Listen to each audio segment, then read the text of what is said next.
Монголын залуучуудын холбоо залуу өдөрлөгч сангаас хамтран зохион байгуулдаг Next Stop бүтээн байгуулагчдын ёслол хүндэтгэл энэ наадам 26 дахь жилдээ 2018 оны бүтээлч улс төрч бүтээлч бизнесмен хэн байх вэ? Нэр дэвшүүлэлт яг одоо явагдаж байна. Санал асуулга 12 дугаар сарын 27 оныг дуустал. Бүтээлч үе, бүтээлч залуус 2018 оны 12 дугаар сарын 29-нд тодорно. Бүтээн байгуулалтын дуудлага бүтээх цаг.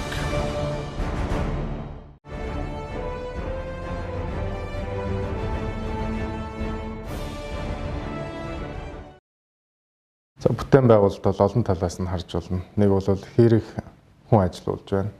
Хэрэг орлогын түвшнийг нэмэгдүүлж байна. За эсвэл хэрэг одоо татварт улсад татвар төлж байна. Эсвэл хэрэг одоо нэмэн үртэг шингэсэн бүтээгдэхүүн үйлчилгээ гаргасан байна гэдэг. Монсын хувьд бол энэ гурваас хамгийн том нь одоо нэмэн үртэг шингэсэн бүтээгдэхүүнийг бол бүтээн байгуулалт гэж бол хэлнэ. Бидний хувьд тэгэхээр бид нар бол инновацийн компани жилдээ тэрбум гаруй төгрөг бол инновац дээр бид нар төсөөлдөг. 40 гаруй эрдэмтэн ажилтдаг. Тэгээ энэс гарсан бүтээгдэхүүнүүд маань бид нар бол энийг инновац дээр тулгуурсан нэмэн үртэг шингэсэн бүтээн байгуулалтаа. Энэ маань өөрөө бас одоо ажлын орон зай бий болгож татвар төлж байгаа улсад за цаашлаад экспорт нь гарах юм бол энэ бол жинхэнэ бүтээн байгуулалт гэж бол хэлнэ. Бүтээн байгуулалт гэдэг нь хүн болгоны өөрийнхөө ажил үйлсийг сайн хийх, тэрийг илүү чадвартай, илүү шин санаачлагтай, илүү зохион байгуулалттай хийх бүтээн байгуулалтын ажил гэж ойлгож байгаа. Би бол одоо залуучуудаа өөрөө залуу хүмүүс маш их ихтэй байгаа. Хамгийн гол нь бид нэр салбартаа бүтээгч байгаасаа л гэж хүсэж байгаа. Одоо манай нэрт эрдэмтэн түүхч Гүнжин Сүхбаатар гуйн эх оронч хүслийн тухай 6 бүрэлдэхүүрийн хамгийн нэгт нь ямар хүнийг эх оронч гэж үзэх вэ гэвэл бүтээлч, хөдөлмөрч хүнийг гэж байгаа шүү. Хамгийн нэгт нь. Тэгэхээр энэ бүтээлч хөдөлмөр зан чанарыг эрхэмлээд тэгээ салбарт одоо бол яг хийдэг цаг болж. За 2018 онд группийн хэмжээнд нийтдээ бид нэр 13 охин компанитай үйл ажиллагаа явуулж байна. За манай ажиллагчтай одоо 2000 гаруй ажиллагчтай боллоо. 17 онд 86 эмийн сантай байсан бол 18 онд 100 гаруй эмийн сантай үйл ажиллагаа явуулж байна. Энэ жил давхарцсан тоогоор 5 сая хүнд үйлчилж байна. Өнгөрсөн жил бид нэр 15 мянган хүргэлт хийсэн бол энэ жил 20 орчим мянган хүргэлт хийж байна. 24 цагийн турш. Эмээ үйлдвэртэй 5 гаруй шинэ нэр төрлийн бүтээгдэхүүн зах зээлд нийлүүлж генерик болон брэнд юмуд шинээр бол нийлүүлсэн байгаа. За 100 гаруй нэр төрлийн бүтээгдэхүүнтэй үүнээс 20 орчим нь брэнд, 80 орчим нь генерик бүтээгдэхүүн байна. За бид нэр 24 бөөний төвтөө 21 аймгаар үйл ажиллагаагаа явуулж нийтдээ 1400 харилцагчтай одоо бүтээгдэхүүн тарааж байна, түгээж байна. За дэлхийн топ 40 эмийн пүүсийн эмүүдийг одоо Монголын зах зээлд оруулж ирээд Монголын нийт эмийн импортын зах зээлийн 40 орчим хувь дээр бид зах зээлээ барьж байна. Энэ жилээс GMP 2 буюу 2 дахь эмийн үйлдвэрээ одоо барьж одоо тоног төхөөрөмж одоо огсрох шатандаа явж байна. За 2018 онд бол бид нар маш шаргуу ажилласан.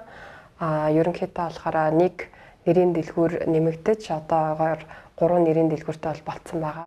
Бид нар ялангуяа энэ жилдээ бол илүү залуучууд руу чиглэсэн, эмэгтэйчүүд рүү чиглэсэн асар олон одоо нийгмийн хариуцлагын хүрээндтэй төслүүд бас хэрэгжүүлсэн. Бид нар жишээлбэл Girls in STEM буюу охтуудыг шинжлэх ухаан, технологи, инженер, математик руу чиглэсэн 7 хоногийн хөтөлбөрүүд бол зарласан.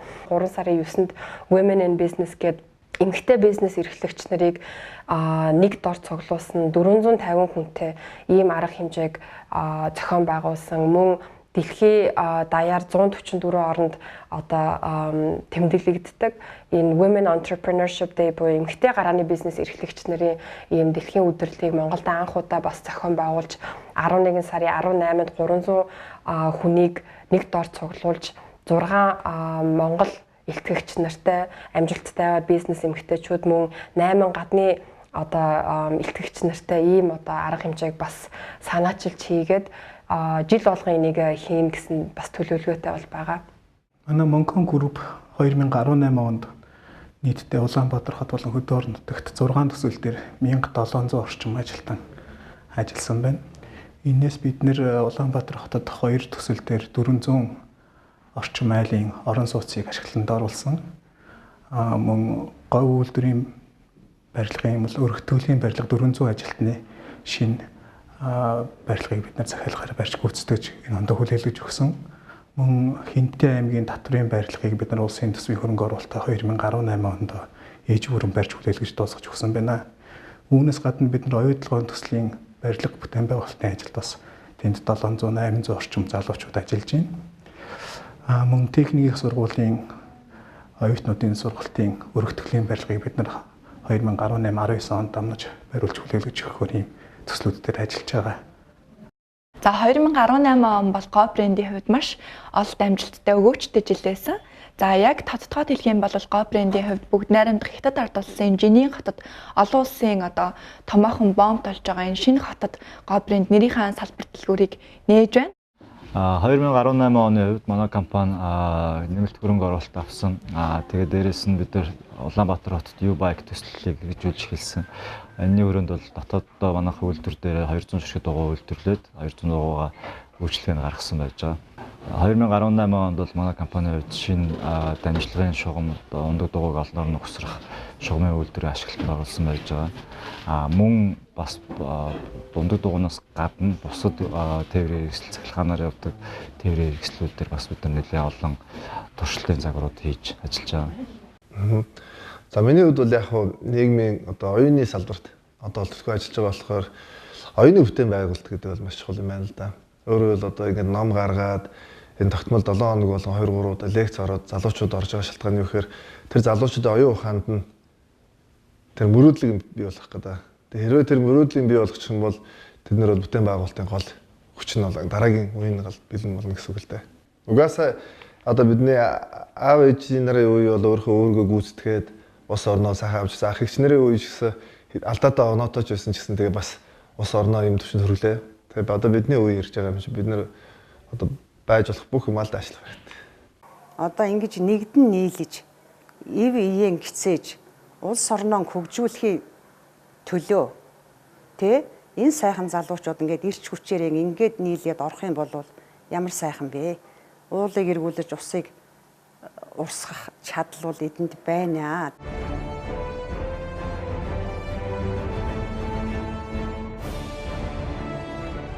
За 18 оны бид нэр бол экспортын жил гэж дотооддоо бол зарласан. Сүүлийн 1 жилийн хугацаанд бид нэр бол Япон улсад бол нэг 7 гаруй нийтлэлийн бүтээгдэхүүн бол аль биесээр бүртгүүлсэн. За мөн хятадын онлайн сайтуудаар бүтээгдэхүүнүүдээ байршуулж эхэлсэн. За одоо Amazon дээр бүтээгдэхүүнээс байршуулж эхэлж байна. За мөн Оросын холбооны улсад бол бид нэр бүтээгдэхүүнүүдээ араас бүртгүүлэх ажиллагаа явуулж байна. Мэдээж бид нар туршлага бол хамгийн их судалж байна. Гадны орнууд яг Монголын ямар нэмүүртгшин гэсэн бүтээгдэхүүнүүдийг илүү сонирхож байна гэдэг дээр судалж байна. Бид нар бас энэ ондоо дан ганц Монголынхаа борлуулалт гэхээсээ илүү экспортод бол бас анхаарсан. Бид нар Америк улс руу, Таиланд руу экспортоо эхлүүлсэн байгаа. Таиландд болохоор яг тухайн эмэгтэй болохоор манай нохоо ушуутай суурь тосыг хэрэглээд одоо маш ихээр улаалттай байсан арьс нь эрүүл болсноороо ламуурын дистрибьютор болоод ингээд амьдралаа бас зориулсан байгаа. Дээрэс нь манай яг анхны эрэгтэй дистрибьютор бас нэмэгдээд Австрали улс руу бид нар экспортоо эхлүүлсэн байгаа. 2018 онд бид нар U-Bike төслийг хэрэгжүүлснээр U-Bike бид нар аппликейшн бий болгосон. Энэ аппликейшнийг маань нэг 10 орчим мянган удаагийн 10 орчим мянган хүн татчих авсан. За тэгээд U-Bike төсөл хэрэгжих хугацаанд 18 онд бол нийтдээ 30 мянган удаа давхарцсан доогоор хүмүүс дугуй унсан. Тэгээ энэ нь бол бас яг энэтэй тэнцэх хэмжээний одоо машинаар явах байсан бол тэрнийг хэмнээд бид нэр ундаг дугуйгаар хүмүүс яг богино хугацаанд төгжрөхгүйгээр те ажил хэрэгээ бүтээсэн гэж бодож байна. Биднээс яг манайх бол технологийн компани бид нэр гадны шинэ технологиудыг бас тодорхой хэмжээгээр нутагшуулж байгаа. Монголд Улаанбаатар хотод тэрнийг хэрэглэхийг хүмүүсийг хэрэглээд тэрний технологиудыг нэвтрүүлэхийг зорж байгаа. Тэгэхээр илүү биднээс бол хүн яг мэдлэгтэй чадвартай технологи эзэмшсэн хүн бол мэдээж хэрэг хамгийн гол цөмөн байж байна. Манай үеийнхэн дээр ирж байгаа одоо ачаа гэж хэлэх юм бол бид нэр шинэ үнэт зүйлийг мөн одоо шинэ соёлын тэр хөрсийг нь бид нэр тавих хэрэгтэй үе гэж харж байгаа. 70-аад оны сүүлийнхэн болон 80-аад оны эхнийхэн бол бидэнд ямар нэгэн боломж олгосонгүй гэж гомдлох хүмүүстэй их таардаг. 80-ад оны сүүлийнхэн болон 90-ад оны эхний залуучуудын сэтгэлгээ бол дэлхийн улам хавтгай болж байна. Интернетээр бид нэр ямар ч бизнес хийж болно, ямар ч хилэлцүүлэгт оролцож болно, дуу хоолойгоо хаанч хүргэж болно.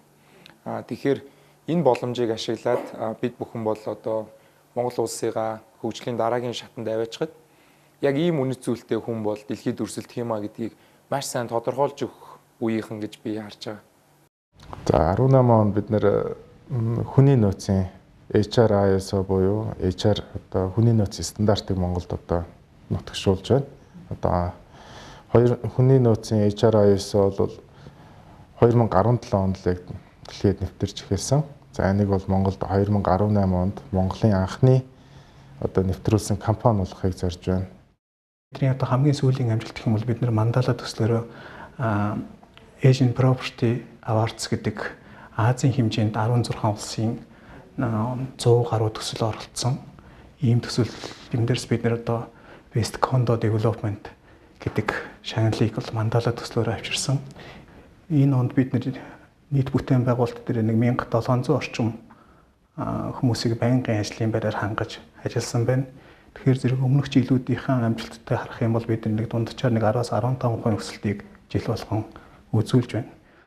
Ер нь Монголыг яг бид нэр дотоодоос хараад гомдолдог, санаа төрөхгүй зөндөө зүйл бол байдаг.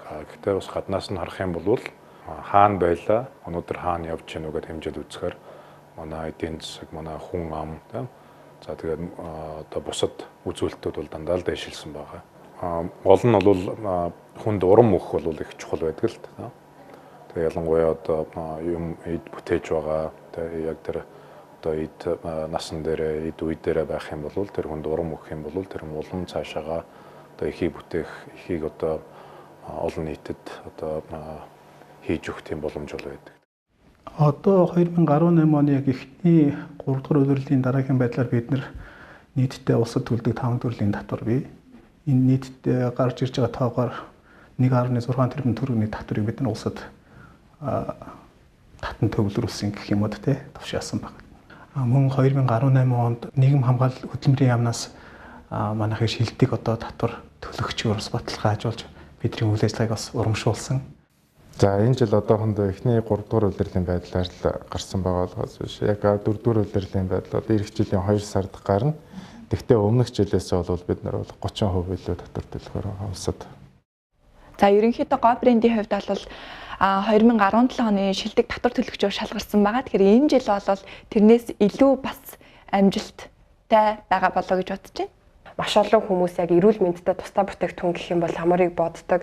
Ламуур гэхээс илүүтэйгээр маш олон хүнд бас Монгол улс юм хийж бүтээж чаддгийг шүү.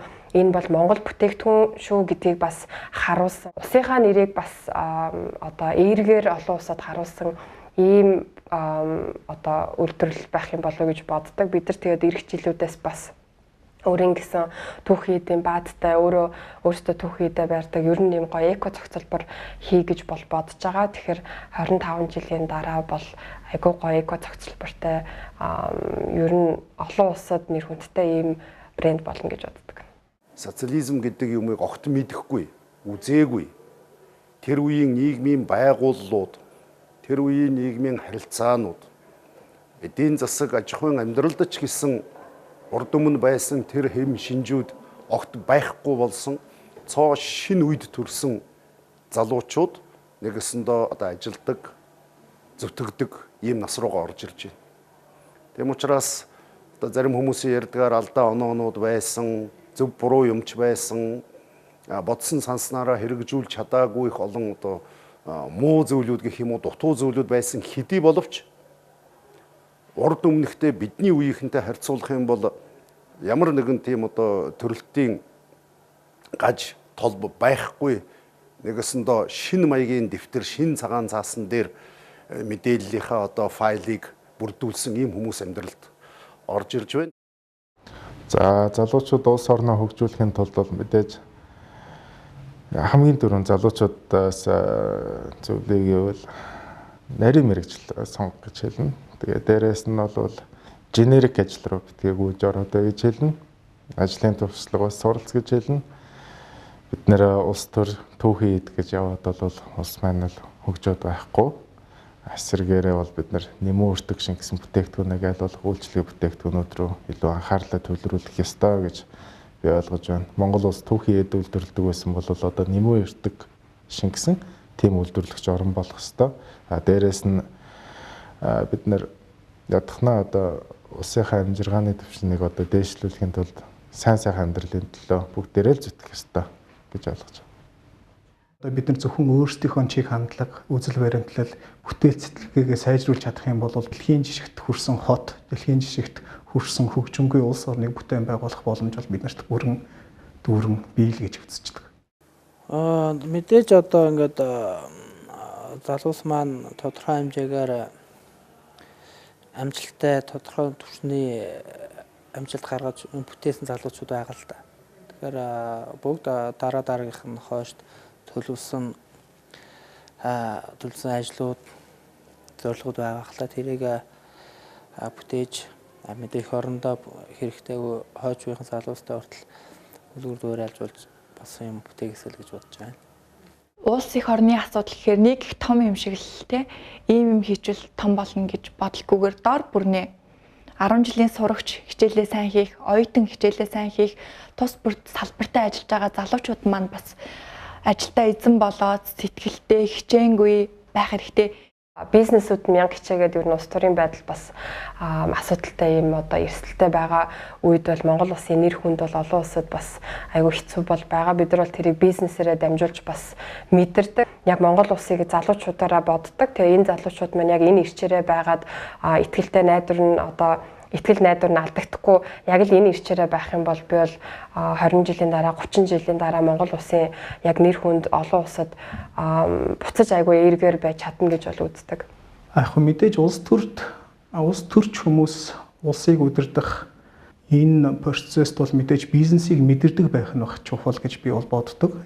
Дан онлоор бол мэдээж улс орны хөгжил ирээдүг удирдахад хэцүү. Тэгэхээр зэрэг тодорхой хэмжээний бизнесийн үнцэн, бизнесийн зарчмуудыг бол үндэтгэж ойлгодог байх нь бол улс төрчдийн бол хамгийн нэгдүгээр зарчим байх ёстой гэж боддог. Зүгээр яг одоогийн нөхцөл байдалд бол улс төрчдийн гэхээсээ илүү төрийн оролцоо, төрийн зохицуулалт хэтэрхий бизнес рүү орцсон учраас зэрэг энэ бизнес улс төр хоёр нэгдсэн юм шиг харагдаад байгаа юм да гэсэн ойлголт байдаг.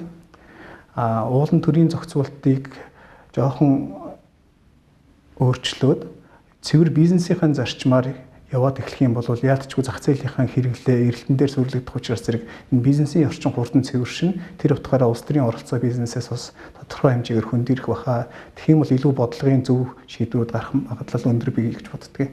Одоо манай компанид ажиллаж байгаа залуус ер нь нийтлэг одоо энэ залуучуудын сэтгэл зүйг харах юм бол маш хурдтай бид нар дэлхийн хэмжээнд нэгэн зэрэг сэтгэж ажиллаж технологиг хэрэгжилж ингэж ажиллаж чадж байгаа.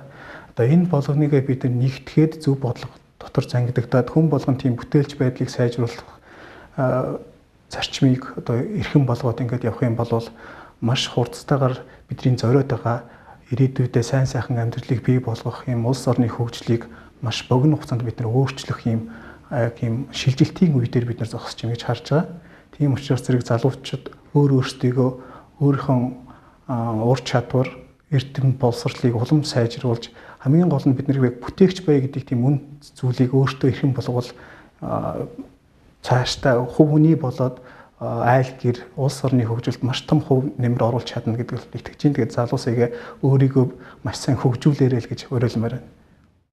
Монголын залуучууд 1921 оноос хойш бүтээн байгуулалт ямар байдгийг бидээр нь үзүүлсэн ийм үеийнхэн өнөөгийн залуучууд гэсэн одоо Монгол улсыг энэ зах зээлийн эдийн засаг цааш нэвтрэхтэй хөгжүүлэхэд Азийн тэргүүлэх орн болгоход дэлхийн хөгжилтэй орнуудын төвшөнд аваачхад бол залуучууд чухал үүрэг гүйцэтгэх нэ. Одоо хамгийн гол хөдөлгөгч хүч нь бол залуучууд байна.